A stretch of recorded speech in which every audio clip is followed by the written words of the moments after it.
Frank's Red Hot is the perfect blend of flavor and heat, so you can use an entire bottle to make recipes like buffalo chicken dip or buffalo nachos, or even things that don't start with buffalo.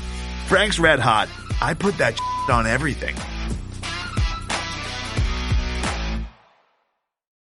Hey, Craig. It's on you, it's all on me. Can't you see? It's on you, it's all on me. You and me, can't you? It's on you, it's on me. Hey, Craig.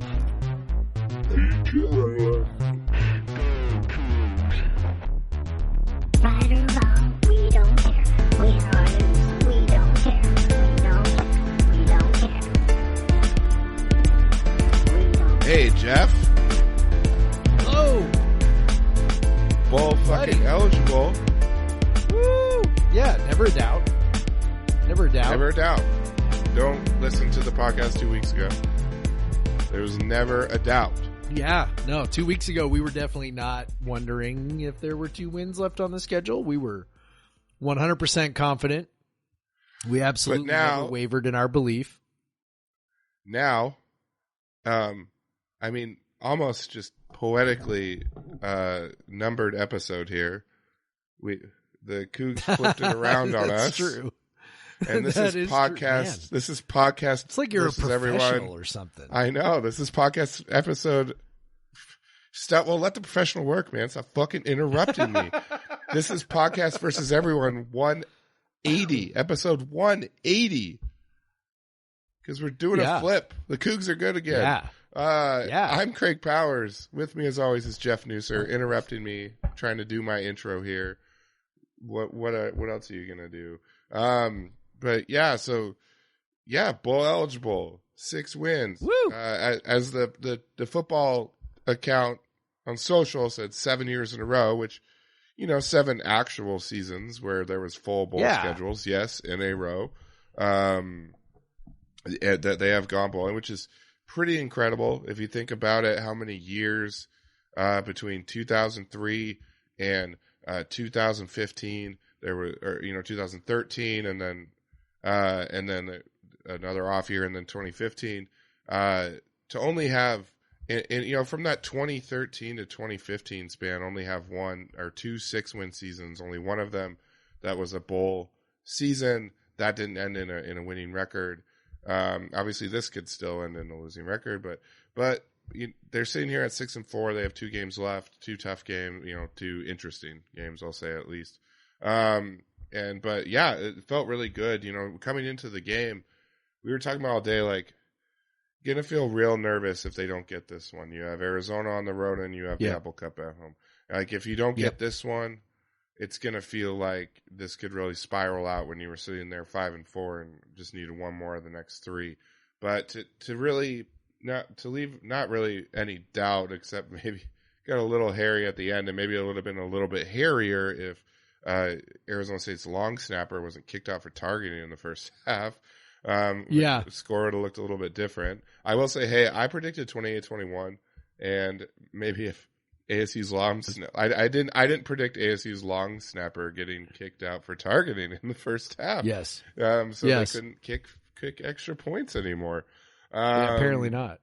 Yeah, which is wild. We were debating a bit over did they never really have, like, I could see maybe the punt snap would be harder, but I guess the field goal snap's pretty easy, but I don't know. Yeah, I mean, I've done it. guess, like I was a center and a long snapper when I was in high school, and I wasn't good at it, but like field goal snaps are not particularly challenging. It's 7 yards. I don't. I guess coaches don't want to take a chance, and they probably we're at least going to hit a extra 2-point conversion, but apparently WSU's 2-point conversion defense was on point. But yeah, like what a start to the game. What a first half. Coming out, every reason to be like a little nervous, a little bit, the weather is not good. man, official attendance only 24,000. It felt like more than that, given what they say 24,000 for other games. But Yeah. I don't. Maybe underneath me on the alumni side was pretty empty. It could have been. Maybe, which is strange. I mean, I know we've been over this before, but like, I mean, you know, sort of a peak start. I know it was cold. I know that was the one thing. It was very, very cold, but still, you know, kind of a peak starting time, and it's not like it was rainy and windy, really. So I don't know. Kind of a bummer. I do think like if there were some parents in town, some families in town that were thinking about going to the game because there were still tickets available, they still get tickets. When they saw like how cold it was, they're like, I don't want to sit. I mean, it was cold. Like it was legit. It was very cold. Like and to sit in 35 degrees for 4 hours is cold. Yes, like there's absolutely no way around it. You're going to get cold. Because you know, I had friends that were down in the club, and they're like, "We're just been hanging out in the club. It's too we didn't dress warm enough for this. Like it's not." So there's like watching on TVs, but you know, we had to. You know, I had to put a sweatshirt on in the suite with the windows open. God, it was tough, you guys. Man, pray for Craig. # pray for Craig.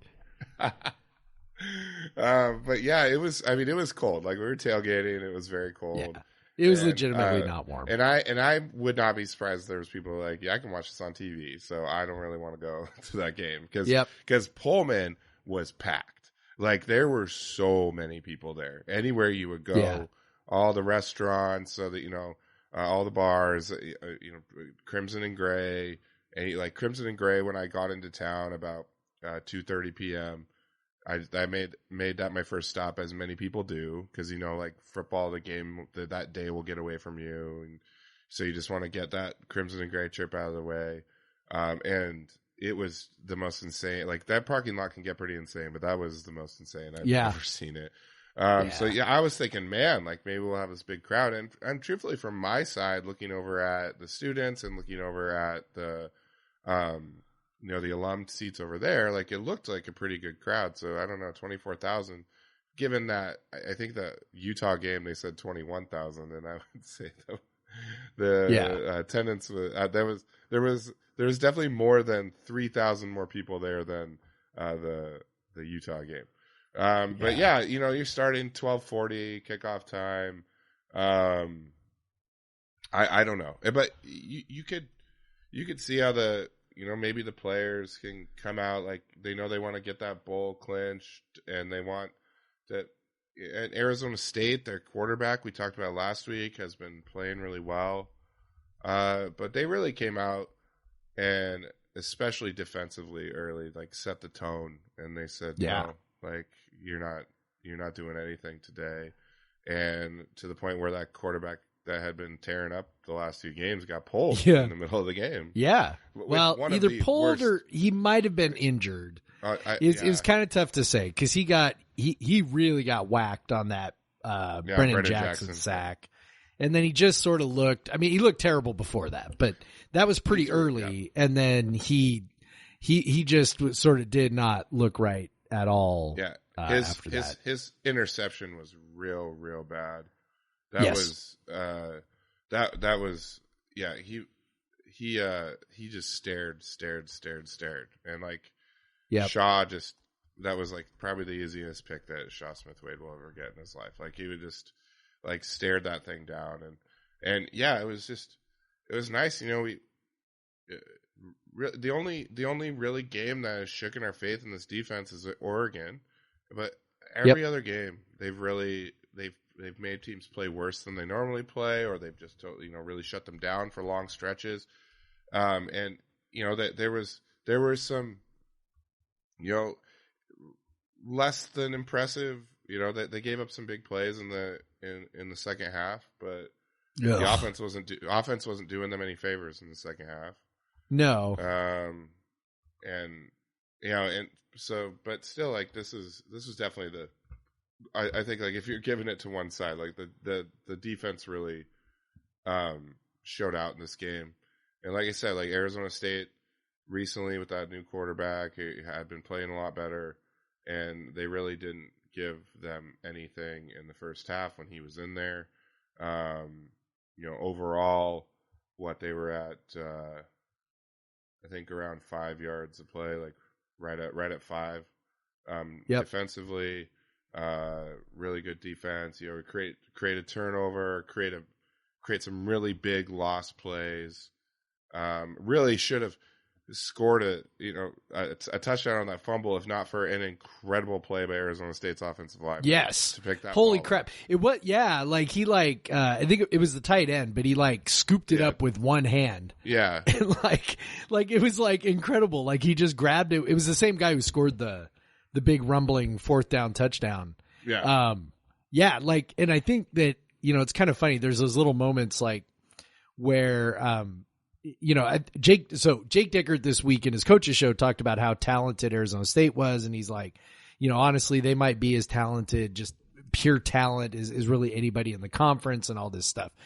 And so sometimes you see that sort of thing pop out, right? And that's one of those where you're like this, giant, I don't know how big that dude is. He looks like he was probably 260. He was a big guy. Big, athletic, nimble guy, chases down that ball, scoops it with one hand, just one big paw.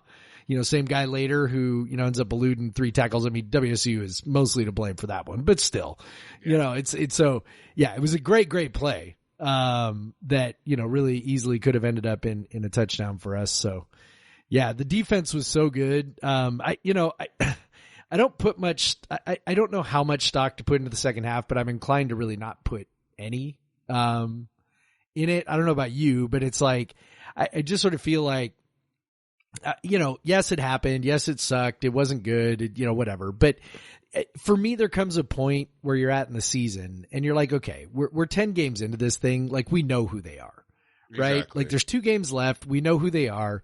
We know who this defense is. That second half was not, so however you want to explain it. And there's, a number of different directions you could go to explain it. I mean, if we want to try and come up with reasons, I think I'm always a big fan of the simplest reason, right? The simplest reason is the game was over. That's, not that, teams can't come back from 28 points down, because they certainly can. But I think Arizona State, this isn't, Arizona, or this isn't UCLA, however many years ago with, all the guys they've got, and Dorian Thompson Robinson and all that stuff. This is us and this is them, and they're not good, and they've got an interim coach, and, all of those things. And so you just kind of go, it's, they let their foot off the gas a little. It's cold. And then I think also there's probably some aspect of, they prepared for one quarterback who's very different from the guy who came in, and it's not like that guy used his athleticism all that much, so it's not like things changed a ton, but it's they changed a bit, I'm sure, and so there was a little bit of that too. So whatever, a little bit here, a little bit there, a little bit from column A, a little bit from column B, and whatever. They won the game. I don't actually care to, I don't actually care to sort of litigate the second half and stress out about it and, pull my hair out and be like, oh my God, does this mean? And whatever. I think I'll just go with the first half being what it was. And since that's much more in line with what we've seen all year, and just go, yeah, I would have preferred that they played better in the second half, and it's only natural to maybe let up a little bit, and I'm glad it didn't cost them. So I'm fine. Yeah. And and the defense is who they are. They're very, very good, but they're also not so deep that they're going to hold a team down and shut them out very often. I think we see that. They've had some second half, they've had some really good first halves, and then they've had drives where they give up big plays. Like we saw Wisconsin, they mostly held down, but then they had 2 really bad drives, and they just, it's kind of the nature of how they play. And we talk about how they really need lost plays. They really need big plays. And if they don't get those, they can give up these drives. And they did here. If we look at the offense, it wasn't a stellar offensive performance. It wasn't the first half or first quarter, especially, they had 210 yards in the first quarter, and things looked like they're really cooking. But honestly, it's been nice to see, given how poor WC's pass protection is, given how maybe inconsistent Cam has been at times, with Nakia back, the strength of the running game that they've had, Yes. and both Nikia and Jalen Jenkins had solid days. Nikia had a career day, obviously, 120 yards and 3 touchdowns, and they were continuously moving the chains with the run. Occasional big plays popping, able to push through. Nikia obviously to get 3 touchdowns inside the 5-yard line, to get those. Be able to score in the red zone if they've struggled all year. They weren't perfect. They were 4 or 5, but they got those 4 in the first half, and there was some creativity with what they did. Should have been 4 touchdowns for Nakia Watson. Yeah.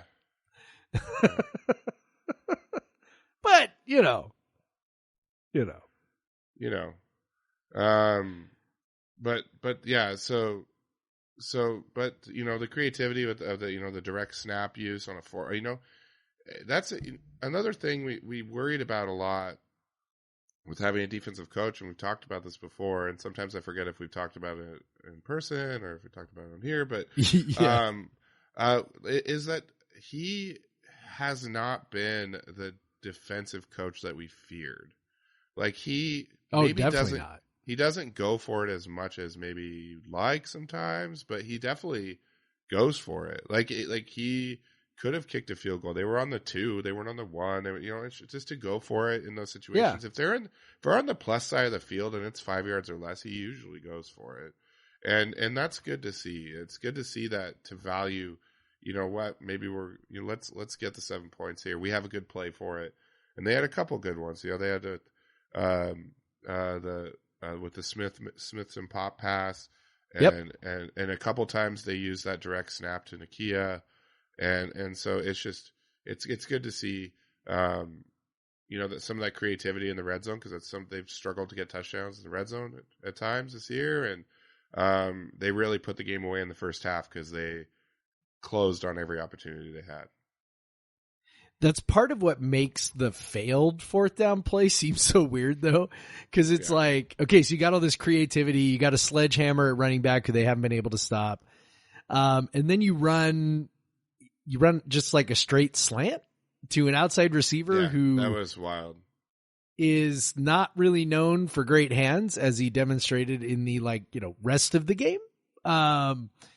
And you just I don't know, that whole sequence was very strange. But again, like everything else, not gonna kill him over it. Would I have liked it had they run it there? I think that probably would have been the better choice. If they were gonna throw it, would I have liked something a little more creative? Sure. I would have loved it if Cam Ward's throw had been better.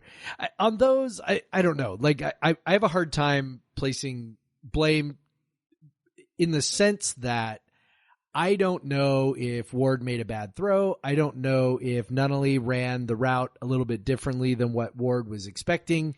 Because it's not like Nunnally really beat his guy off the line. So maybe Ward was expecting him to just kind of maybe do more of kind of a shielding thing than a hard slant. I mean, I honestly don't know.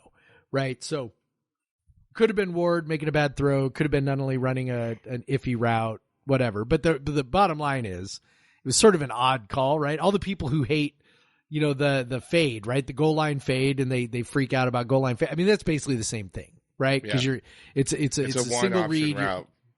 It's a one option route. You're making the throw one way or another on 4th down. Which again, when you've got a guy who moves as well in the pocket as Cam Ward does, to make that be your throw on 4th down is just it's just so weird. But especially whatever.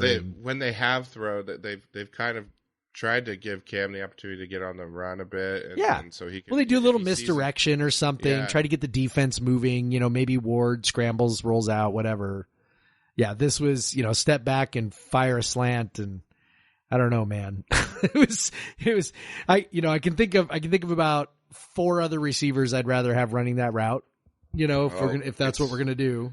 Anyway, it was pretty clear at this, and I hate doing this, but it seems pretty clear that he does not want to score a touchdown at this point. He has had ample opportunity to score a touchdown, and got his hands on 3 balls. Three balls on Saturday that could have been touchdowns. Literally slipped through his fingers 3 times. And he did it last week too. So it's aired. He's Yep. done it before. Like it's Yeah. It's just, I don't know. And if you don't have the greatest of hands, they are not going to get any better when it's 35 degrees outside. And Yeah. so like, I don't know, like, but you know, this is Deshaun Stribling would be playing over there. Yeah. And Yeah. If Renard Bell was healthy. So, well, they must have some kind of belief in him because they keep trotting him out there. I mean, he's got the physical skill tools. Obviously, he's got the physical size, but you gotta complete the play. I don't know. Like, when Dickert talks about him and you know, again, it's, you know, when coaches talk, you never really know who exactly they're talking to, whether they're talking to you or they're talking to a specific player or, how they're going about that. But, you know, he talks up Nunnally a lot, you know, as a guy they really like, and he's still young. So, I mean, I'm not trying to say I gave up on the guy, but it's like also, you know, you drop 3 touchdowns in a game, maybe you should stop playing. Like you can't, like, cause you just can't. In this game, it didn't matter, but it'll probably matter this weekend, you know, against Arizona, where points are going to be at a premium. I mean, I don't know how well, you know, I mean, our defense, we talk about how good our defense has been. That's great. But Arizona's offense is really, really, really good. Obviously led by a guy who, we, you know pretty well. Motivated. And highly motivated, and then a stable of really good receivers. Like I think that's maybe kind of the other piece here. You know, for all the talk that a lot of our fans are doing about de Laura and how much better his performances are than Cameron Ward, it's inarguable. I don't think you can make an honest argument that WSU's receiving core is anywhere near what de Laura is throwing to at Arizona. Like I think it's not. I don't think it's even close. And you know, I love our guys and everything else. They're Cougs and you know whatever, but like they're not. You know, sorry, I don't know. I mean, Arizona's got 2 guys who will probably be in the NFL, so you know, it's a different deal, and so you know, we'll see. I suppose we can talk about that game now. Yeah, well, I guess you know, Cam, he definitely wasn't at his best in this game, and he took at least one. I think maybe another of sacks were definitely on him. And oh my God, he had that one series of plays. There were 3 plays, right?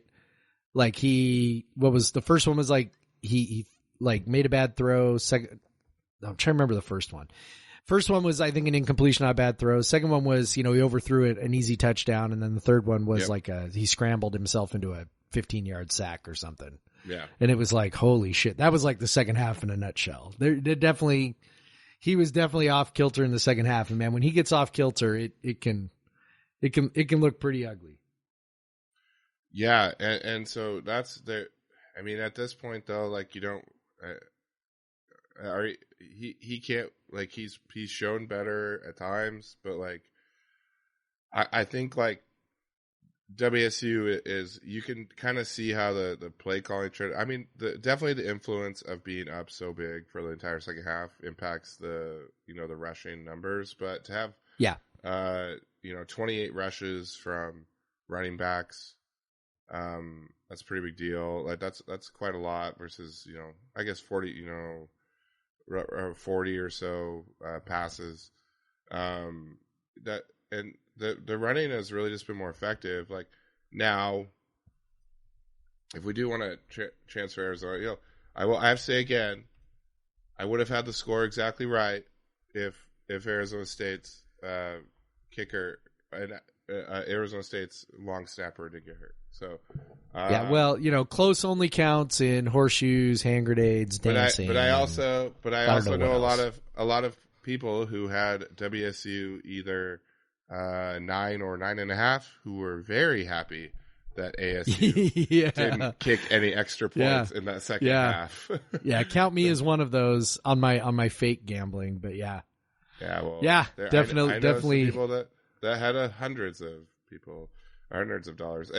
But it's like it's pretty funny. Like we're sitting there watching, and they're going for 2 the last time. We're like, this is the money play right here. Like this is it. Like this is like this. I don't know if it got on bad beats, but that'd be a pretty bad beat if you if you lost a bet, like if you had Arizona 9.5 or plus 9.5 plus 9, and you lost because they just didn't kick any extra points in the second half. That'd be rough. But that's how it goes. 28-18 instead. Yep. But yeah, we can transition to this next game, the grudge match, the Jayden de Laura grudge match, the Jayden de Laura Bowl. Yeah, so it's obviously Jayden has set the tone. Yeah, yes, he has. With what he it's personal, Craig. It's personal. Personal. I mean, I hope there's some personal. You know, a lot of guys on the team, but he's very clearly mad, and he's obviously mad about.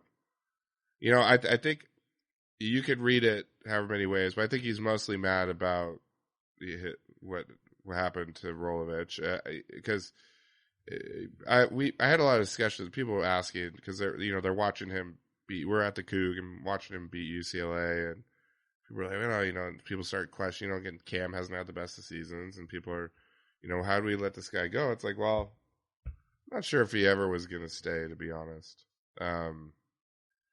It doesn't. I don't know. Like it, and I don't really buy that they pushed him out necessarily. But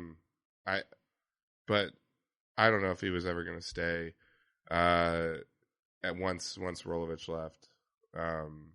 So what could have been done? Like maybe you could say he left because he knew they were going after Cam Ward, or maybe they started going after Cam Ward because they knew he was going to leave. So either way, But and nobody really. This is the thing. I mean, nobody really knows. At least nobody who's talking actually knows. I mean, the people who know aren't talking about it, and so it's just kind of, you don't really know. I would say that, like, listening to what he said and kind of parsing it a little bit, it basically just sounds like he's, that he's loyal to Rolovich and his QB coach Stutzman. That those two guys were his guys, and he mentioned those were the two guys he mentioned by name. The other three guys were the other guys who got fired, right? So it's clearly about Rolovich and Stutzman. And it just basically is like, he made it sound like he felt like they got, done dirty, which, okay, whatever. He didn't, but I guess you're entitled to think that. And the way he phrased it, I'm trying to remember exactly how he said it, but basically he said, the phrase he threw in there was, those guys stood by me. And I don't know if that's, I'm guessing that's an allusion to the DUI. I think that's what that is. That he did something really stupid and then those guys stood by him, which, I don't know, man. Like, you're the starting quarterback. You're clearly the best quarterback on the team. They started him over upperclassman, I guess. Maybe he sees that, whatever. Yeah, but then the next year started and he wasn't the starter. Yeah. Right? So, Garantano was the start. So I don't know. It's,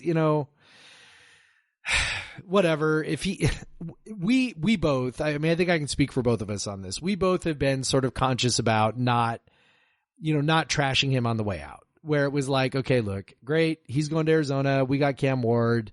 It's, thanks for winning the Apple Cup. That's great. It's a very happy memory. It's wonderful. We're very thankful. I think we all wished him good luck. We were like, hey, I hope it works out for you. I think it's great. You know what I mean? It's like we all just kind of went, okay, great. We got a new quarterback. Yeah. He's moved on. He seems happy. We're happy. Whatever. It's fine. It's fine. And then he comes out with this bullshit about, oh, it's personal. Like, fuck that. Come on. Like, it's personal. Like, you showed up on campus and during the COVID season, you went to a party. This is not like rumor. This is like confirmed fact. He went to a house party, an unmasked house party, got COVID, tested positive for COVID. and half the offense ends up testing positive for COVID after that, right? He's the first one to pop. Everyone else pops after that in the middle of a COVID season. And then the next offseason, he gets the DUI. And then the next year, he has a pretty good season, except he goes to the bowl game. And whether he actually quit at halftime or not, whatever. But it sure looks like he quit. And I'm just like, I'm just like, come on. And nobody trashed him on the way out. Nobody was like, dude was a super spreader. Dude got a DUI. Dude, whatever. Everybody just went, hey, good luck. I hope you do great. Good for you. And then he's got to be like, it's personal. Fuck you. Like, it's like, come on. Okay, fine. You want to go this route? We can bring up all the dumb shit that you did for 2 years in this program and all the ways in which you embarrassed yourself and the university by being an idiot. Okay, let's talk about that. So I hope he comes out. I hope he's fired up, and I hope he plays like shit trying to be a hero. So there we go.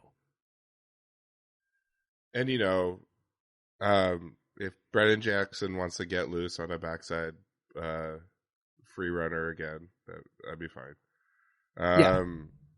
And listen, I'm sure there are players on the team who have thoughts and feelings about his departure. I mean, players tend not to be, they tend not to hold it against other players when they move on. Like you see that all the time in basketball. Like we're going to see it when the Cougs play Washington. You're going to see people dapping up Noah Williams, giving him hugs. You're going to see that because that's the way players look at it. It's very transactional. But then you see like a guy in this situation where there was Team Rolo and Team everybody else, right? And it's clear which guys were on Team Rolo because they're not in the program anymore, and which guys were on Team WSU because they're still there. And so I just I have to think in this case, there's going to be some people who saw that and are rolling their eyes so hard it might be like looking at the top of their skull. And I'm sure that they are excited about the opportunity to kind of show who's superior. And I am very, very excited for that.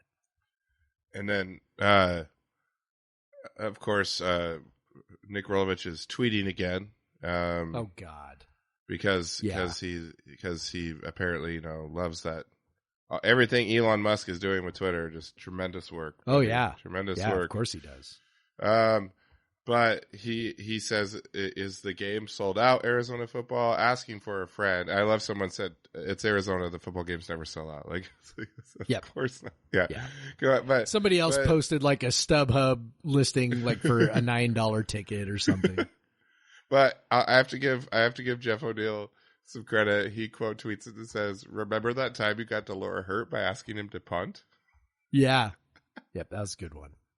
Yep, yeah. I actually had forgotten about that, to be honest. I didn't remember it. So did I, and then I saw Maybe it. Rolovich didn't remember it either. I don't know. Yeah, it's possible. But yeah, so A+ tweet though, Jeff. Good job. This is the stage that has been set. There is emotions aplenty, and another reason exactly why. Very happy to get that 6th win out of the way already.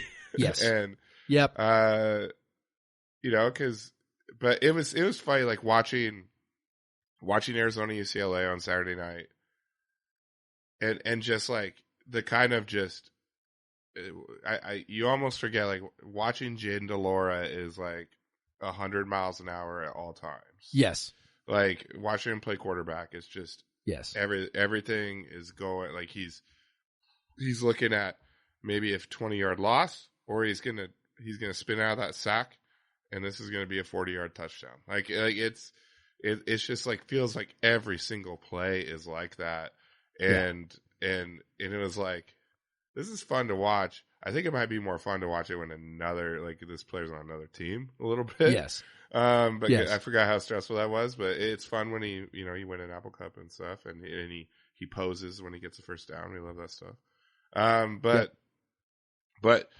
yeah, he like you said earlier, if we want to talk about football now, they got a really good offense, and especially they have a lot of talent on that offense. Jayden's having a real nice season. He's got already over 3,000 yards, 24 touchdowns, 8.5 yards an attempt. He's having a real nice season over there. But yeah, like you said, the wideouts, Cowing, Singer, got a nice freshman wideout, McMillan.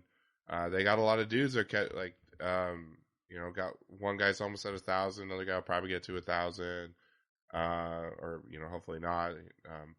But yeah, so they have some big play guys. They make a lot of big plays. Jayden, when he does get sacked, they're big lost plays, but yeah, they're an offense that can score in a hurry. They're also an offense that, against some better defenses, has struggled. 20 points against Utah, 22 against Oregon, 17 against Mississippi State.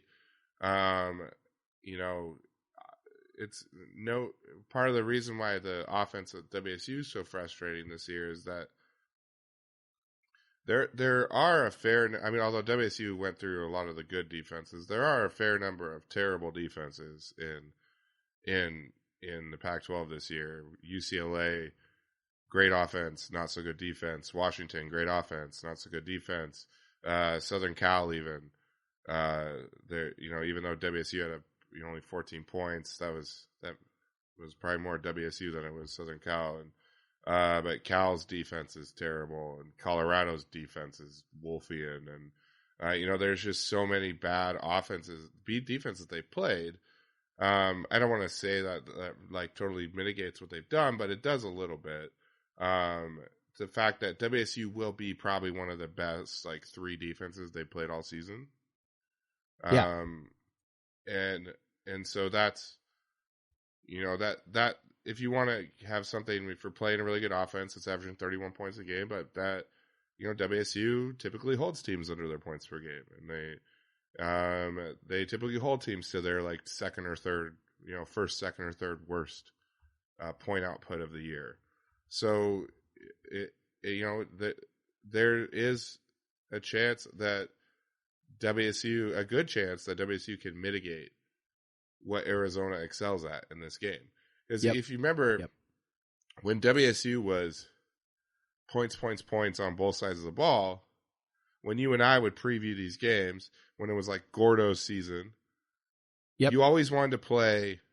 You'd rather play another good offense, another team with another good offense and a bad defense, because you worry that if you're playing the light, you want the like versus like, because you at least want your offense to score points. And just and you feel like your offense is probably better than their offense, so you're gonna win a scoring battle, where it's offense. But yeah, so here you have 2 teams that are kind of flipped on what they're good at. Arizona's defense is bad, and their offense with a capital B, capital A, capital D. 3 exclamation points. Their offense is very explosive, very good. But I'm just seeing if Bill has tweeted out his weekly SP Plus rankings. WSU was at 17 on defense after last year. Last week, Last week. He did. He's got the SP Plus. I have to look at it on my phone. That's where I'm signed into your ESPN Plus account. So if you can do it faster, don't tell anybody that. Feel free to. Breaking the law, Craig. I don't think we are. I don't think there's law. No, I don't think so either. I think we are think perfectly fine. I think we are perfectly might be violating fine. terms of service, but not the law. No. Yeah. While you're looking that up, I will say that looking at the prediction tracker, which Composite looks at this, I think this kind of goes to a little bit what you were talking about, where it's like, okay, is it good on good situation? You don't really like the good on good situation. If you're Arizona, or in our case WSU in the past, this game is projected so basically it compiles. I think we talked about this last week, but it compiles all of these prediction systems, algorithms, whatever. And they're all predicting 6+ points, and the standard deviation is actually pretty small. So kind of most of these systems are kind of coalescing around the idea that WSU is something like 5 to 6 points or better than Arizona. And that includes being on the road, and it's a game with a 4-point spread. So, I know we're sort of like, our fans, I guess I'll just say our fans are sort of like concerned and stressed and worried, but, Arizona's defense is so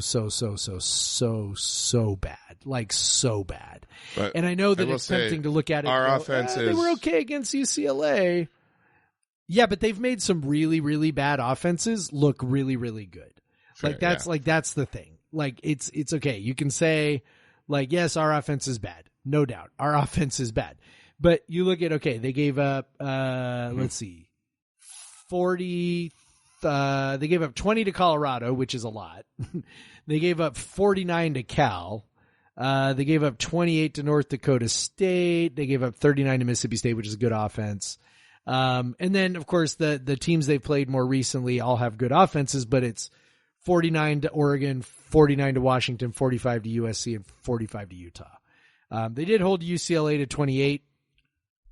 That game was a little weird, but the game was weird. That was a surprising total, actually. Yeah. Yes. So maybe, I don't know, maybe they figured something out, but I'll say so. Connolly has them at 123 on defense. And and 27 on offense. 123, that's out of what, 130? How many teams are there? 131? How many teams are there now? Yeah. 131, I think. Yeah, 131, I think. And then WSU is up to now the 13th best defense for SP Plus, which is, I don't think I've ever seen them that high in that. Not even in 2017, yeah. I don't think. And then 87th on offense, which is just a shocking number for Wazoo. Yes. We haven't been that low in a very long time either. So Yeah. So this is truly like two teams. Like you have a team that relies on defense and a team that relies on offense. But the team that relies on offense, their offense is not as good as the other team's defense, if that makes any sense. And then it does. So that's where those predictions come around. Where WSU comes out however many points when you're looking at the numbers.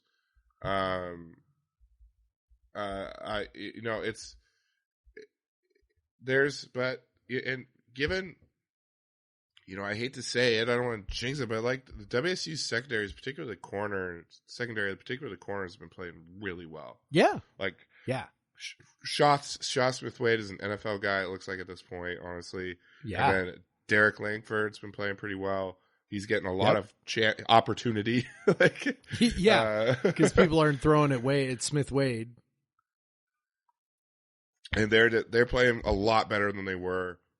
Yeah. And it's kind of making up for the fact that the defensive line's not getting the pressure that they have been, that we expected. But overall, like against the run, that front seven has been playing really well.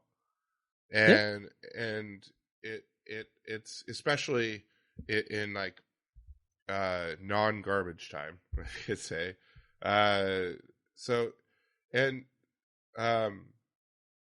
Arizona's given up 20 sacks. It's not too bad. We know that Jayden's a pretty hard guy to sack.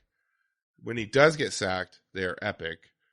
But he is what we knew at WSU. He was very, very tough to sack. So when they he didn't create too many QB sacks. He prevented a lot. Like he definitely, if you looked at like the net, he prevented a lot more sacks than he created. I definitely saw him against UCLA. You kind of saw that pendulum swing. He would create sack, and then he would avoid a sack like incredibly and make a play out of it or whatever, So yeah, he's kind of he's just a wild. Like obviously, you guys all know him as well as I do. It's just a wild thing to watch, and he's obviously very talented. But like it's. You got to hope you can get him into some of those 15-yard sacks because those are just drive ruiners. and so, but like I said, I wouldn't expect to have a ton of sacks in this game, but if you do get those 2 or 3, hopefully they really they'll probably really count. Like knowing how Jayden will spin out of it, run backwards, try to look for a play. Like they'll probably really count. Now when it comes to turnovers, like he's thrown 8 picks in 10 games. That's not too bad. But in the run game, they're like pretty. They have they don't have like one workhorse back, but they kind of mix them in. They're all pretty decent. The 2-3 guys they use, pretty decent. But again, like unless it's like an all-world type running back, like really good, like a really good running back that they played last week with Arizona State, like they held him kind of around where he normally does, and a lot of that came like in the second half, and but I think that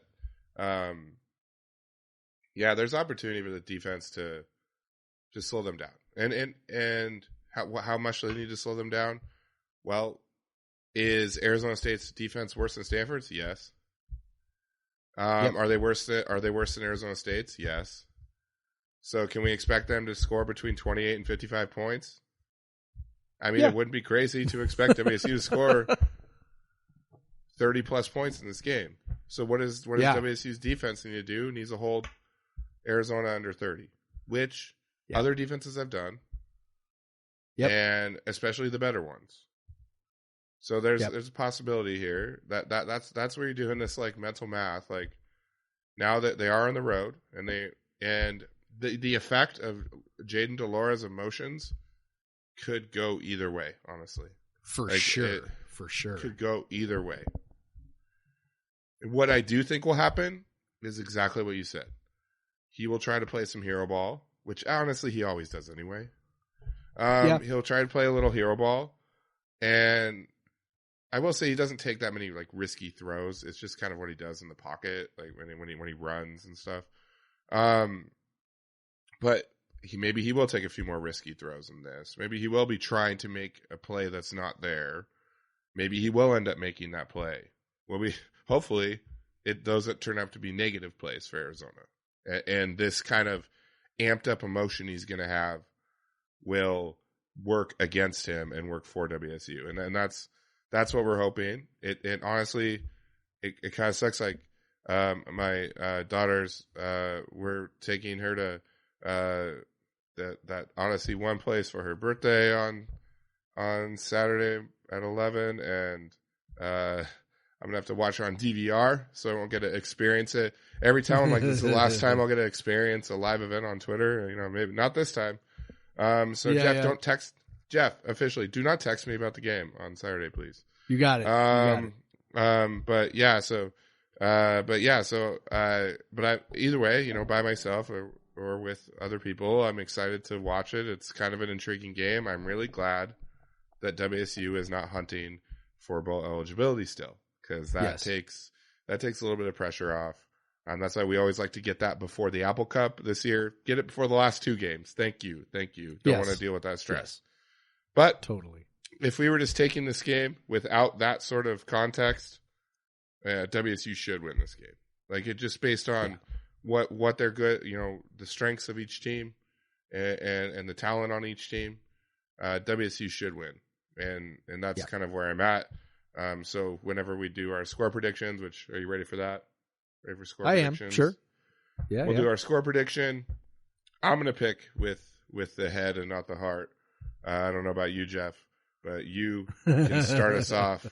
We'll just do a full game prediction, and you go for it. Well, I think ultimately this comes down to, again, you sort of laid out very well the defense versus offense, our defense versus their offense. I'm not particularly worried about our offense moving the ball and scoring. This is the Arizona defense that gave up 300 yards on the ground to Jayden Ott. We've got Nakia Watson doing what he's doing right now, which last 2 games, darn near 300 combined rushing yards, right? And then We got Jalen Jenkins back, so that's great. I think they may exercise a little bit of a, not necessarily keep away ball control, but I think they definitely will not be, unabashed, or that's not the right word. They will not be reserved in their, desire to deploy the rushing attack because, if de Laura and his offense don't have the ball, they can't really score, right? So, I think there's going to be a little bit of that. So, I'm not worried about the offense being able to score points. Defensively, I think what it really comes down to is the safety play. That's been where we've sort of gotten killed, in games with talented wide receivers. I mean, you looked at, Oregon, that was one example, where, the safeties kind of got picked on, pretty bad. And, Jed Fish is sort of known as a pretty smart guy, pretty smart offensive mind. So he's, I think gonna, try real hard, I would imagine, to put his, really good receivers in advantageous positions against guys who maybe aren't as good, at defending those things. So I don't know what the status is of Jordan Lee for this weekend. I'm sure it'd be nice to have him back. Jaden Hicks has been really good, but is still a freshman. And then still makes of course, plays when you're like, he'll make some plays where you're like, wow, look at that. And then he'll make some plays where you're like, oh dear God, like you'll be trying to figure out like what exactly just happened. And then, Sam Lockett, I mean, we've talked about Sam Lockett before. He's a real, high effort guy, made some nice plays, against Arizona State, particularly coming up in run support. That part's good, but when he gets down the field against superior athletes, he's really struggled at times this year. So that's kind of what I'm watching for. I do think in the end that the defense is able to hold him down to some degree. I'm going to say that this is a 7-point Wazoo victory, 38-31. That's what I'm thinking. Right. And what's the number here? The number, I'm not sure. I can look while you're talking. Okay. Well, I didn't want to tie. I just talked for like 5 minutes. So I was just going to get to my prediction. So I'm, our scores are always pretty close. Usually, yeah. Yeah. So what I'm going to go with, I don't want it to be exactly like yours, even though it's kind of funny. You picked almost exactly what their season averages are for points. Oh, did I? Yeah, so Arizona gives up 37 and scores 31 on average. So you're That's almost funny. right there. But teams who are who they are by the end of the season. So I'm going to go, I'm going to WSU 35, Arizona 27. So right about a touchdown. Right, yeah. So and the number, by the way, is 63. The number is 63. Okay, so I'm under, you're over. Right? Yeah. Yep. A little bit over 30. I've got 30, what was the spread? 68. What was the spread? I think it's 3.5 now. I think it opened at -4. We're both picking to cover then. Okay. Yeah, I got him to cover.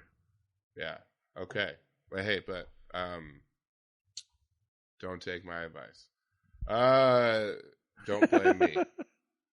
Nope, not your fault. Yep. Football. Nice little tidy recapped a game and previewed a game. I feel like we haven't really actually been good at doing that this year.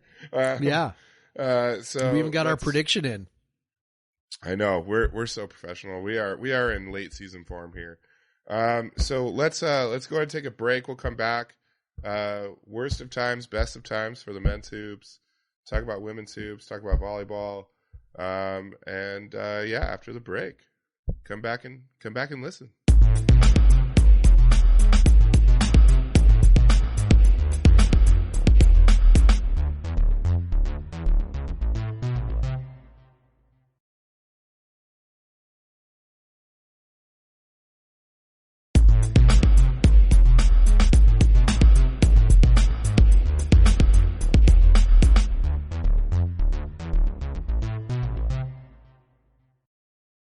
And we're back. I All remembered. right. You remembered saying we're back. I did. So proud of you, Good buddy. job, me. That's Yeah. your one job. I One know. I job. don't have And many. also to do with all the editing and publishing and everything else that actually matters. I just have to drink. I just have to drink beer and talk. I don't even make like the formal little itineraries I used to make. Yeah, I know. We used to have like a show script. Yeah. Do your job, Craig. No. Okay. No. All right. Well, I refuse. fine. I refuse. I'm what do they call it? Quiet quitting or whatever the fuck they call it these days. Yeah, that's exactly what it is. You're like, I'm just gonna sabotage this podcast by doing Sabotage the bare this minimum. podcast. Oh Yeah. man. So speaking of sabotaging the podcast, what are you drinking? I am. So actually, I am now on to my main beer. I started with a nice Bodhi, a nice fresh Bodhi, which I love. And then now I've moved on to my last fresh hop beer. Now I know that we're getting kind of old at this point for fresh hop beers, but this is a fresh hop Pilsner, which I figured would perhaps hold up a little bit better, as time passed, but it's about 2 months old at this point. But this is the fresh hop Pilsner from Occidental Brewing, which, by the way, says that it is best, period, east or west, period. So just in case you were wondering. And this version of our Pilsner is dry hop with fresh Oregon hops, crowning our German malt bill with a crisp and vibrant hop aroma. It's an ode to the Oregon hop farmers and a refreshing brew for the end of summer. We are now into fall, but whatever. This is actually the second one I've had. I think I picked them up at Trader Joe's, oddly enough. I don't think we're in fall. We just went straight from summer to winter. Yeah, Summer we might be in winter. That's true. Summer only ended like 2 weeks ago, so that's true. We went from summer to winter in like that long. But yeah, this actually I bought a couple. So I had one before. It is delicious. It is fresh. It's got that nice fresh hop profile, which it's funny like how you get into fresh hops and IPAs all over the place, and then you start getting into fresh hops and other styles, and it's kind of fun. It's kind of fun to do it in a Pilsner. I know you're a big fan of fresh hop Pilsners. Yeah, I'm a big fan of, and I say this every year now on this podcast, like we've went through several iterations of fresh hop seasons now. Yes. But this will probably be our 19, what did we start this? 19, 20, 21, 22. So our fourth fresh hop season doing the podcast. Yeah. I'm always a big fan of any fresh hop beer that is not like an IPA or pale ale, or especially if it's not. I really shy away from the ones that are called fresh hop ales because they just taste like grass. But so if it's like a already, they take a recipe that already exists and they like replace it with fresh hops in some ways, that's always good. But if they take like a Pilsner or a Kolsch or something weird and fresh hop that, yeah, it gets fun, especially a lighter beer where you can really taste the hops and like it's delicious. Yeah. Good choice. So this is delicious. Heartily endorse it. So I had, before I moved on to my show beer, I did have, from a Cougs brewery, Breakthrough Brewing. Now that's what I call fresh hops, double dry hopped India Pale Ale with Rawaka, Simcoe 190, and Galaxy. They say 42 pounds per barrel of CNC Hop Farms fresh Simcoe. So this is track 2. So this is the Simcoe one. This was canned on 10/11, so not that bad. So yeah, very tasty. That was a hazy, definitely. I didn't pour it, but I can tell it was a hazy. That's not that hard to figure out. But very good. Breakthrough Brewing. I've talked about that. I'm very good, but that's not my official beer. My show beer, bringing back a Wayfinder, one of my favorite breweries. This is Wayfinder 6. for obvious reasons. Yes. So Wayfinder number 6 is actually the official name. Wayfinder number 6 for our number 6 win, which has become quite regular around these parts. And I will never, after going through that decade of not going to bowl games, will never take for granted. Not even bowl for a eligibility. Not even for a second. Not even for a second.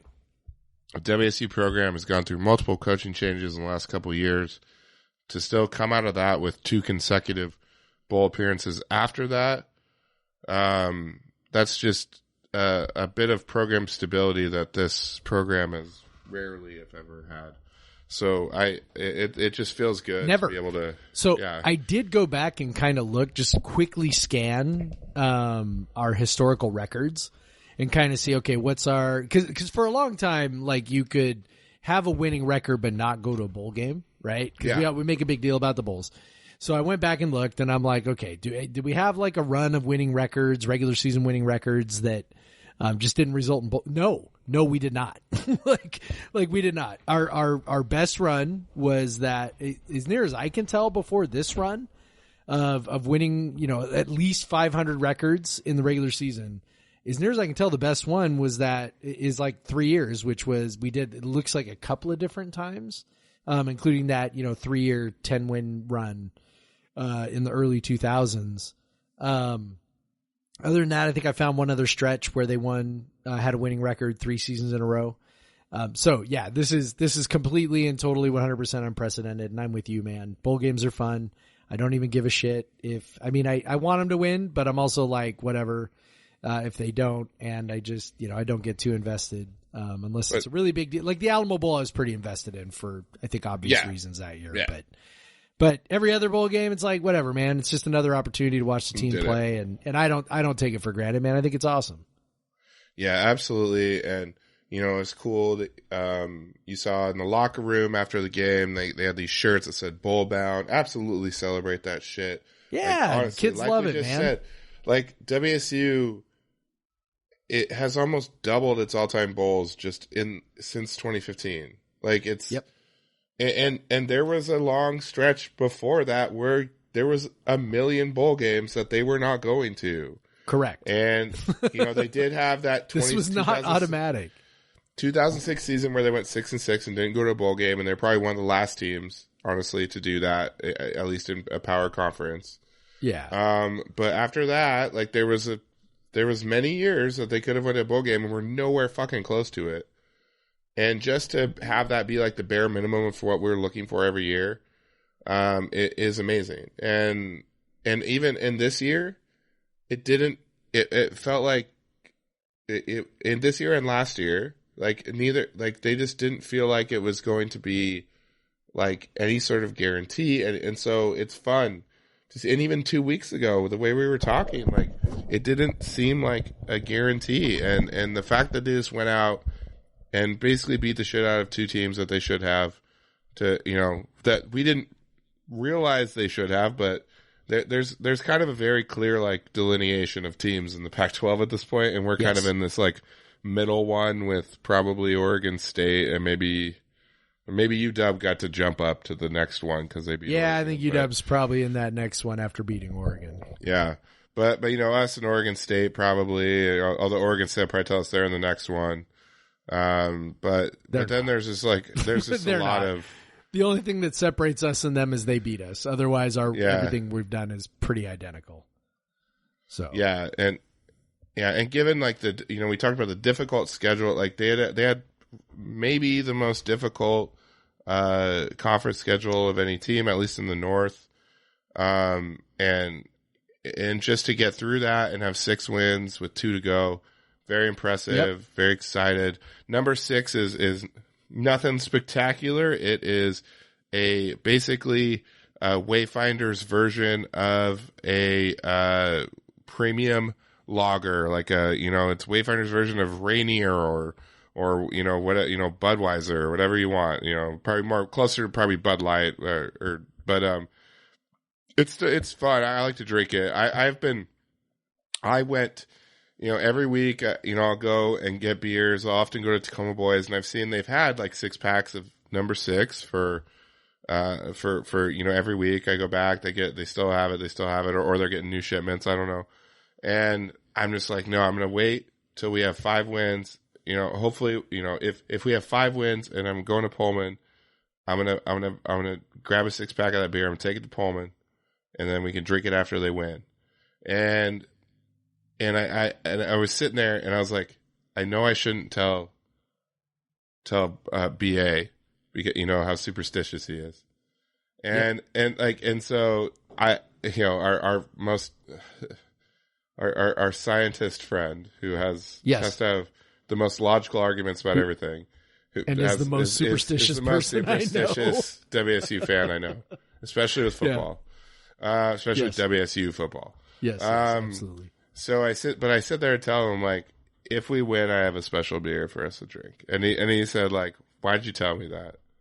And I'm like, I didn't tell you it was. He's like, why'd you tell me that? I'm like, all right, fine. And I said, what I just said has no impact on the football game. And he said, sure. But afterwards, he's like, you keep telling yourself that, Craig. I'll just be over here not messing with the football gods. I wouldn't even say, after I kept, even when WSU was like very clearly going to win, like I wouldn't say like, oh, we can drink that special beer now. But I got to go back. We had this, we got to have a couple number 6s for number 6. You know how I like to have my beers that are be on point to celebrate. So yeah, I still had a couple.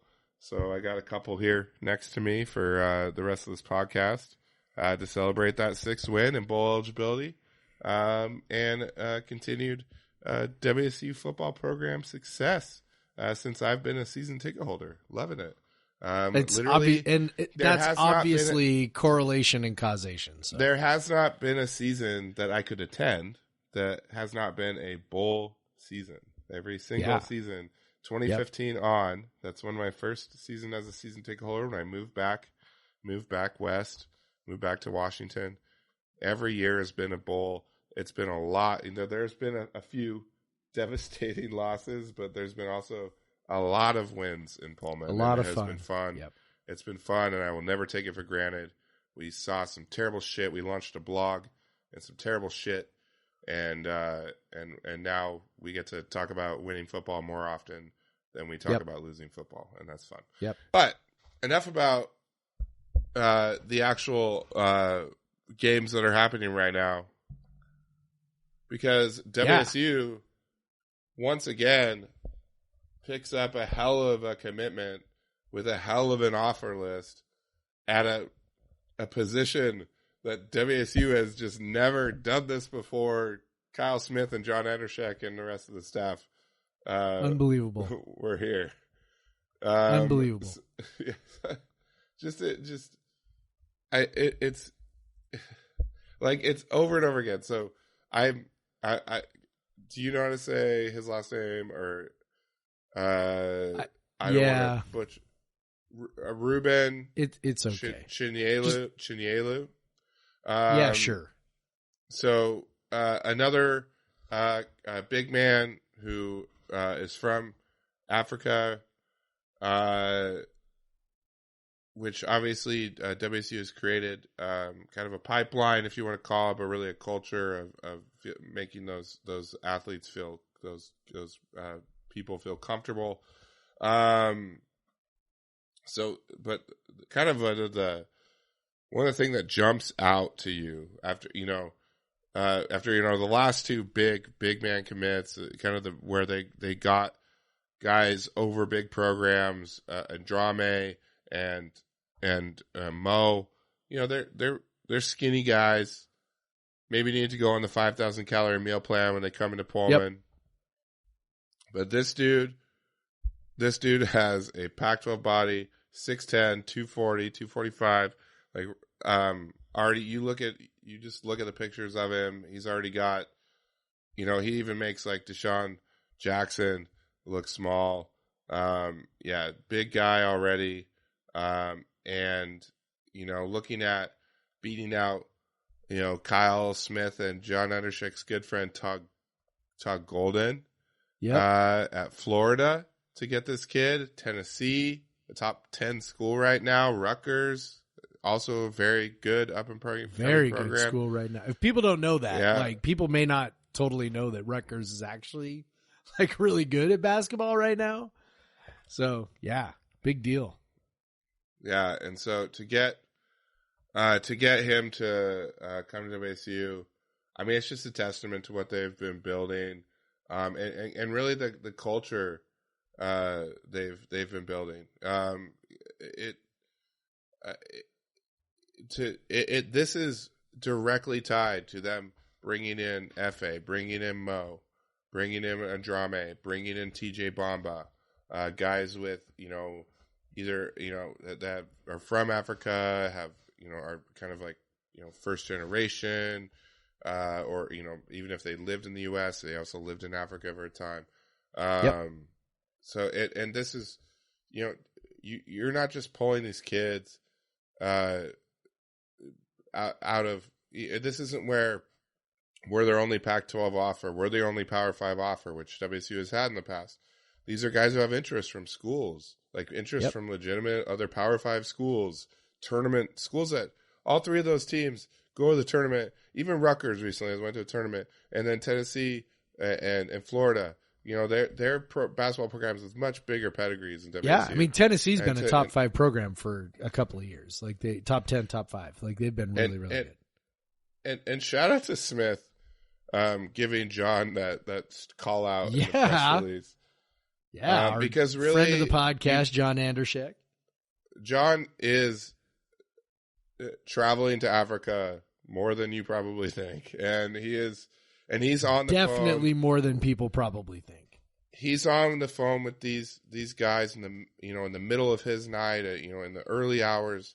He is working his ass off to build these relationships with these kids, and that is a big reason why that combined with they've already had these kids. They showed F.A. Abagidi, he's playing pro ball. Mo is having success. He's getting noticed. Having guys that come in, you already have guys that come in. When they talked about like all the African kids on the team, that wasn't accidental. Like obviously they know what they're doing, and like this is and I know that like we know that our coaching staff is scouting the U15 Africa tournament, and all they're looking for this talent. They have what we talked about. We asked question. One thing that when we first had John on, early on when they got hired, and when you also I think you talked with Kyle as well. Like analytics is great when with the on-court stuff, but when you go from San Francisco and Columbia to here, you're going to have to bring a different type of athlete, a different type of kid, like a much more high, a higher. You're going to bring higher rated recruits if you want to compete. You can't just rely on on-court analytics. You're going to have as Jim Walden would say, the Jimmies and the Joes are better. Jimmies than and the Joes. Yep. So you're going to have those Jimmies and Joes, or what we have now, the FAs and the Mo's. You're going to have those guys, and they have obviously identified like an area or a continent, really. A lot of it's been French speaking countries, but even that, like, just they've recruit. They go to African tournaments. They recruit, and they're able to establish these relationships with these kids. And honestly, like a lot of times, they just work harder than these other programs, and so they're able to get these kids. They build those relationships, and they make them understand what they can do in Pullman. And they highlight all the successes of all these any player that has come through has success. It's big, if you go into the WSU basketball office and like I've been in the WSU basketball office, and Jeff, I know you have too, but like it's yep. Klay Thompson's jersey's on the wall, Aaron Baines' jersey's on the wall. There's a picture of Chris Matthews, lethal shooter. Like they're Yes. like if anyone's had any success, there's a picture of Kyle Weaver guarding Kobe Bryant. So there's a big picture of Kobe Bryant, and then there's Kyle Weaver, and then a kid's gonna go, "What? Why do you have a picture of Kobe Bryant?" Oh, well, that's Kyle Weaver. He played at Washington State, and so like they're making sure to highlight all of this. Like, you can come here and you could be successful as a professional, and then that helps you bring in kids like this, who are normally would go to a program where they've had a lot more professionals, right? Yeah. And so they're doing everything they can. And that's how, someone asked us on Twitter, or someone asked Michael, and he pitched it to us. I think it was Grant. I know he listens to the pod. So Foster, I think Foster 10 or something like that. G Foster 10 or something. But I know that, it's not just building a relationship. They identified areas of, basically uncovered, like, not like diamonds in the rough, but like they literally identified areas where they could build those relationships. Yep. Because how many kids are unknown that have been playing AAU since 6th grade in Los Angeles? Like, there's just like you're not gonna find some unknown kid there, and like there's gonna be some relationship that someone just because of by proximity is going to have made before you. But how many programs are flying their dudes to tournaments in Africa? Right. Like, probably not that many. And they are, but you're not there. When you're there, it's not like an AAU tournament here where it's 50 freaking programs. There are less. There are fewer, I should say. And like, so it's amazing what they've done. And you also have to credit the fact that the kids come here and they like it. They like playing for this program.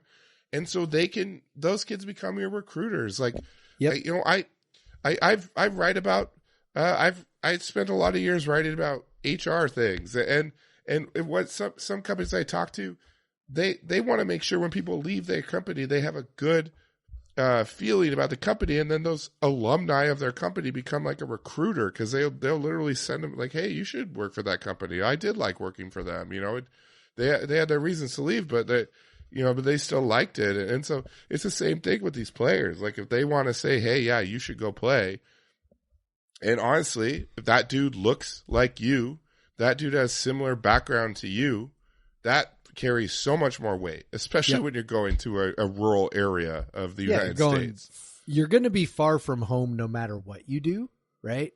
So go be far from home at a place where you're comfortable and you can excel.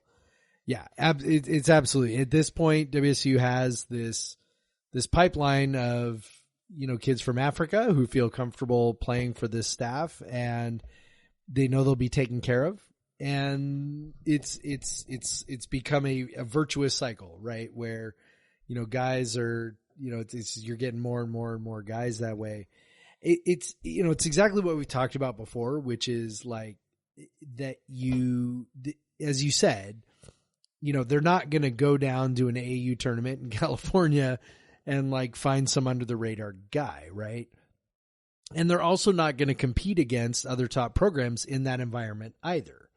So it's what we talked about even before Ernie Kemp was hired, which is the need to look at some of these other places to try and find guys who can play. And this is it, right? Like, I sort of made a joke today that I didn't know WSU was allowed to recruit guys like Ruben, right? Where it's like, he is legitimately, he's 6'10", 6'11", one or the other.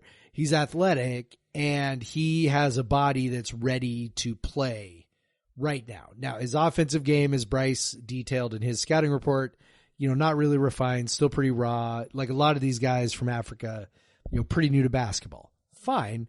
But like, you can see like right away, like we could use him right now. Right? Like we could have used him against Boise State, because you mentioned, all the 2-pointers we gave up against Boise State. Like, yeah, it's because we have, I love Muhammad Gay. I'm glad he's playing for us. Also, he's still very skinny and has difficulty with guys who, are thicker in the post. So, to get a guy like this, is, again, a major boon, a major positive. It's exciting. It's great. It's, just let's hope it continues. We're getting guys that, we haven't gotten in the past because, we're able to go recruit these. And, Drame was attending a prep school in Arizona, but he's African, and that played a big role in, same with Mo. He was same with attending Mo. a prep school Yep. or at least somebody called it a basketball factory a bit in Southern California. Exactly. Yeah. Yep. So, it's, and then this one, this guy's from Nigeria, just like FA. So yeah, it's exactly what WSU needs to be doing. It's great. John Andershek gets all kinds of credit for this because of everything he detailed, all the work that he does there. It's, WSU's out hustling guys. They are, Kyle Smith alluded to this, I think, after they signed to Drame, which is basically like, they're on these guys before anybody even knows these guys are available, trying to sign them. Well, and plus you're talking about like John hustles, but also you have to have the head coach and you have to have the head coach has to be bought into it. Yep. You have to have they'll be willing to spend that budget, the program Yep. they'll spend that budget to send you to Africa, like on your spend your recruiting budget to go to Africa to talk to these Yep. kids. Yep. And you also have to be decide like John, this is important. You have to be like John, who you're willing to, recruit a kid who lives 12 time zones from you, and like will literally never, however many times it will like literally never be on, like never be able to talk to you at a normal hour of the day or whatever. But yeah, it's the fact that the staff obviously based on the nature of what the transfer portal and what things are now, but again, it's amazing how they're able to still bring talent in, and every year they like even the number of guys they lose every year, and the fact that they can still bring talent in, identify players, and then also we're not talking about where you're bringing in players that maybe can fit the program. These are guys that can fit any program. Like anyone would be happy to have them. Yep. Like that's it. This is not like we're not like, oh yeah, we needed you're not bringing in this guy just because you need to bolster your defense. You're bringing in this guy because this guy might be one of the best big men in the Pac-12. Like that's why and he's coming to WSU now. And he's signed. Like that's pretty sick. Yep. Pretty sick. Extremely sick. And God, you just think about the facilities that they have to recruit to. Yes. I mean, And maybe come on. and honestly, maybe that's part of why they have success with, recruiting these guys. I don't know. It's, maybe the facility isn't quite as important to somebody who hasn't, where that's not been a part of their existence, right? Or they've not been grown up in an environment where that is something that is super important, that they're maybe not quite as, that's maybe just not quite as high on the priority list as it is, for American kids. I don't know. I'm just spitballing here, but yeah, it's clearly what's important is development, and WSU has shown that, and then comfort and the ability to take care of these guys so far from home. And again, WSU has shown that as well. So yeah, good on the staff. It's exciting. I think the best years are still ahead of us here as these guys develop. We haven't mentioned the other guy, Oscar Clough, the other guy. But he's a JUCO kid, originally from Australia. Big man, another big man. It's kind of a space eater guy, but a natural passer, and seems to have a nice feel for the offensive game and takes up space on defense. So, I think they like the fact that he can, sort of maybe be kind of a high post presence, a passing high post presence, which is something they, I think, haven't really had out of their big men over the past few years. So I think they were kind of looking for that dynamic with him.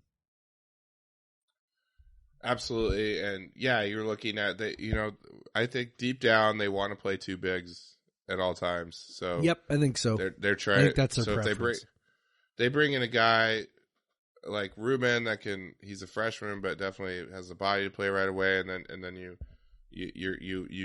you expect you'll have Mael at least again next year, Mo, yeah. We'll see. And then I'm operating under the assumption that he's done after this year, but yeah. And then you have this JUCO kid. You don't bring in a JUCO without expecting them to be able to. Although they have differing success, but like a big, you'd kind of feel like you're not relying on them to create offense and things like that quite as much.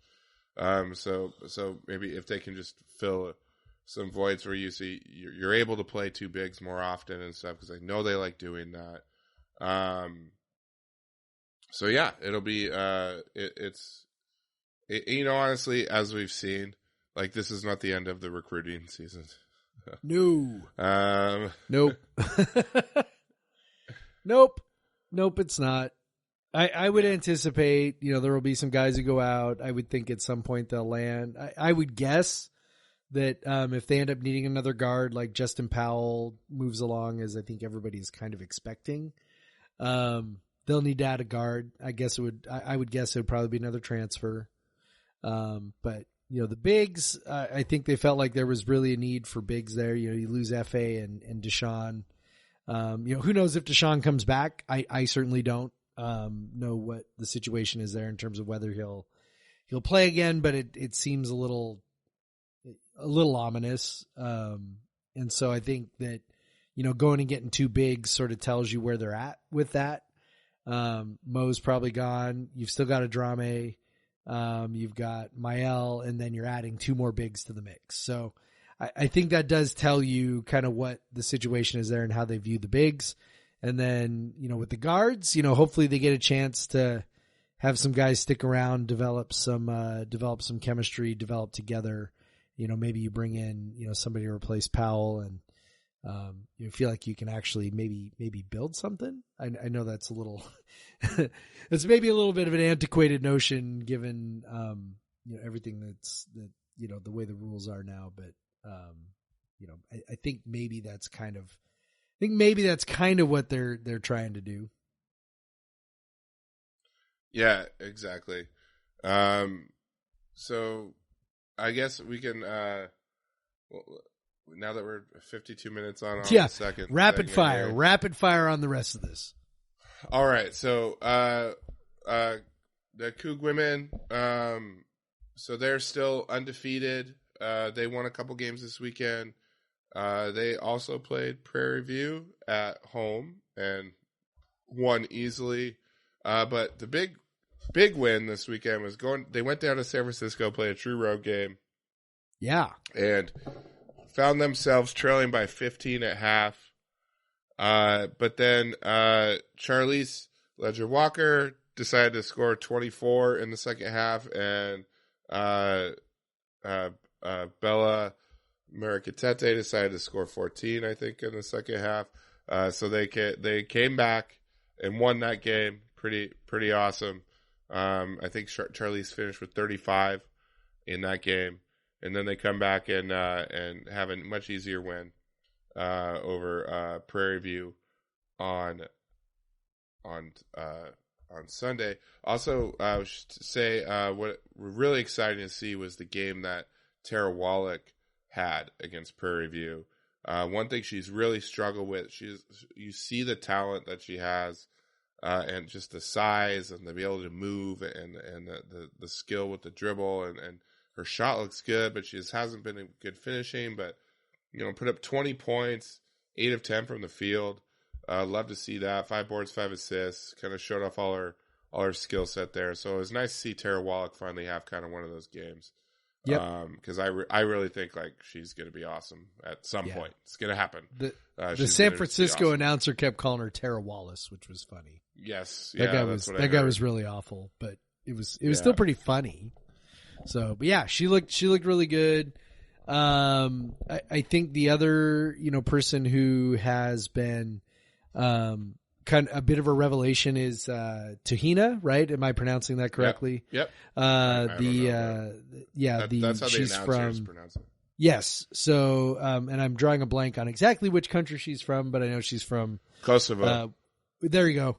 From one of those sort of Baltic states over there in Europe. Yeah, they are outstanding, and I'm very excited to watch Tahina play. Extremely extremely European. Is that an accurate or a way? No, is that a way to describe? Is that a way to describe someone that people will understand? That's exactly how I've described her. Down to the knee braces, like the knee just, braces, the knee pads. Yeah. Just the game itself is just so European. Like it is when we say extremely fundamental, like sometimes that can be a little bit of a pejorative, but it's like, just sort of fundamental passes, not maybe the most athletic kid in the world, but really good body control, makes the right plays, just sort of knows how to get themselves into spots that, where they can do some damage. It's just this really really, I don't know, like obviously missing Crystal Ledger Walker is, that's a thing, but also, Crystal had her moments of, some loose ball play. And so, this team right now to me looks, I don't know, the offense just looks a little more fluid, to be honest. And again, Bryce Hendricks, our guy, I think overall Charlize has been like more efficient with her shooting and you know. But the ball just kind of moves a little more freely. Yeah. The turnovers, I think, I don't know this for sure, but it feels like the turnovers are down a bit. Just overall, I don't know if that's actually true because I'm not looking at the numbers, but just sort of, and maybe it's the nature of the turnovers. That could sort of be the situation too, where the kinds of turnovers maybe are a little less careless, as they've been dealing with those. So yeah, they are, the offense looks kind of, again, outside of that first half against San Francisco, has looked very, very good and, is pretty exciting. It looks like there's a lot of potential beyond, Charlize is always going to be the one who leads the way, but, the other players look pretty competent and it looks like it could be actually fairly exciting. I don't know. Okay. I hadn't seen it, but I just searched Pac-12 Player of the Week on Twitter because I'm like, I don't know if they've handed it out, but Charlize had 59 points on the weekend. Yes. And yes, Charlize Ledger Walker was the Pac-12 Player of the Week. As we would expect. As you would expect, yeah. Which was one of many that she's accumulated. I think she had like 3 her freshman year. It's just been, when you score as many points as she does, and you do everything the way she does, with the assists and the rebounding and the defense,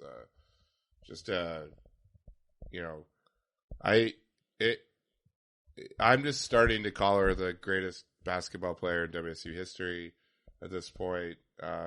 You could say whatever Clay did after he graduated, but what she's doing, Isaac Fontaine and obviously Bobby Buckets with 2,000 points and stuff, but just to see what she does is like every bit of the game that she impacts, like is so incredible to watch.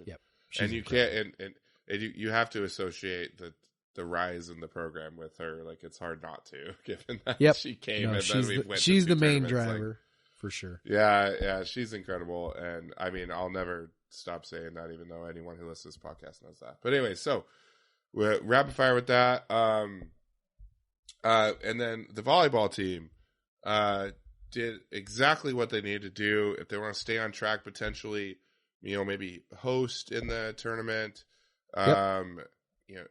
Is to go down. They lost 1 set total at the Arizona schools.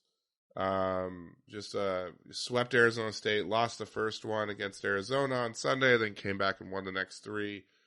So kind of just asserted their dominance down in Arizona. Now sitting at 18-9, and 11-5 in conference play, headed into some pretty big games on the stretch against UW, and now they have Utah, Colorado this weekend, and Bowler if you happen to be around Pullman. That you can see them, and then obviously UCLA and UW the week after that, which I'll be at that UW game because it is, as many of you probably will, because it is the night before the football Apple Cup. So, so big stretch of 4, which could potentially determine if they get to host in the NCAA tournament. I think they are. I think they're ranked in around 20-ish right now, and so that to me that says they potentially could be. They could play their way into doing that, which would be a huge thing for them. Especially given they're 8-1 at home, and so big weekend for them and big games to come ahead. Yeah. Yep. It was very good. I think there was one poll where they were 25, and I think the other one they were a little higher. So yeah. Yep. Really good stuff. Really, really good stuff. Yep. Keep it going. Keep it rolling, volleyball. Obviously, I think at this point it seems like they're headed towards another berth in the NCAA tournament, but now it's just about how good of a path can you get in that tournament. So, So, I think that's all, Jeff. We actually think so. No. There was a question. And I say I'll ask. I know we've taken forever, but let's just get to it real quick. Oh, damn it! There was more questions. Okay. I'm sure you could definitely answer this quickly, Jeff. How does the 2022? This is from Mark. How does the 2022 WC football team offense stack up with the 2012 version? I'd say they were not as bad as the 2012 version. No. Both years, but he said the context there, both years of the first year of the air raid or coup grade, and wanted to see if there are any similarities in scheme, growing pains. Definitely a lot of similarities in formation and just core principles, but differences obviously being, some of the runs they use and the fact that they use a tight end in both run blocking and in the scheme for, so you'll have a receiver that starts tucked into the line. That's obviously a very different thing, but overall there's a lot of similar fundamentals in how the route trees are and all that. So they said the air raid does have a bit of an adjustment period from the previous offensive system. And the talent that Dickert inherited is much better than the talent Leach did when he first started. I would agree with both of those things.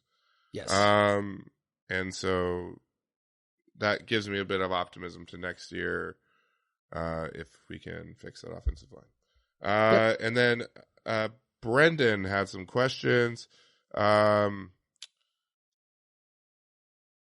So we already answered this one. De Laura said this game is personal. Is that because of his feelings toward the coaching staff or the administration? We already talked about that at length. And then number 2, obligatory basketball question. How does Yakumovsky fit into the rotation? I know it's early, but these minutes have to come from somewhere. Do you cut Robin's minutes? Is Rosario's role reduced, eliminated? What do you think? Yes. Yes. Yeah. So Rodman, definitely. I even see you can move it on down the line a bit. Like, Jay Mullins could sit a few more minutes. And then you can fit kind of Bamba in the 2 and Yaki at the 3. They did play. Rodman played a little bit at the 3 against Boise State. So for whatever that's worth. Yeah, and I definitely, there's definitely going to be some minutes cut, but there are plenty of minutes to be cut. Like the starters have played a lot of minutes in the first 2 games. Yes. So there are plenty of minutes to be cut. Not too worried about it. They desperately need that 6th man that can score. Now I think Yakumovsky will come in and be that 6th man when he comes back. If that's I think that they're not going to push Rodman out right now. He's, he gives them what they want. I don't know. And, I don't know. I think it depends on how many minutes Yakumovsky's cleared to play. yeah, that's fair. I don't know. It's going to be interesting. Yakumovsky brings such a different element in terms of, people a lot of times I think of both of them as, shooters, right? Like they, similar styles, but I don't think that's really not accurate. No, yeah. Yakumovsky is a much better shooter. He's a much, much, much, much, much better passer, and he's a better rebounder. He's a better player. And, unless, Yakumovsky is dealing with some sort of pretty severe minute limitation, I don't know, man. I think he probably ends up kind of right back in the starting lineup, to be honest. So I differ from you on that one. I think he goes right back in. I will see. I will say, I think the staff has always really loved DJ Rodman. So. No, they do. He's just, for the game, for every time we see a game like against Texas State, game 1, right? Mm-hmm. Where he does these things that are great and they are awesome and they are really important. Like that was a game where, maybe that game goes differently if he doesn't do what he did. So I'm not trying to undervalue his contribution, but then you see a game like Boise State where like his limitations become, sort of much more glaring. And he is a guy I still think who is, best deployed for 15 to 20 minutes tops. And not for, 30, whatever he played in that game against Boise. That's not where he's at. He's not a high usage player. Too many shots down the stretch, and that's not a slam on him. At least I hope it's not taken away. And I know they say it's a hot hand fallacy, but I think players definitely get hot in certain games, and DJ is definitely a guy that is either going to go 4 or 5 from 3 or 0 of 5 from 3, and you can kind of. If you see that game isn't there for him, you can kind of limit his minutes. But if he's coming out and he's playing, he's hitting threes, you can leave him in and let him ride that as long as he can, because he's definitely a guy that is a very streaky shooter. So yeah, we'll see. I agree with you. I think Yaki is a better player, but I don't think the margin is that too extreme right now, unless Yaki improves on, unless Yaki is that player that we really think he is. Because Yaki also is pretty inconsistent. Like, he could, because his lack of aggressiveness at times, can cause him to kind of disappear offensively. And better rebounder. Yeah, I think you're right. I think a lot of it is too with his size is part of that too. Yeah.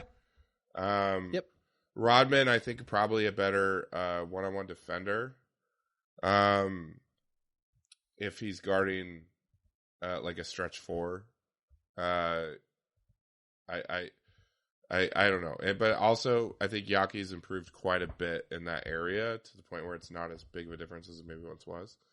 I just see maybe when Rodman comes back, when Yaki comes back, I think you're right in thinking he might be on some sort of limitation, and I just don't see them putting him right into especially because how this coaching staff values practice contributions and how they kind of measure those.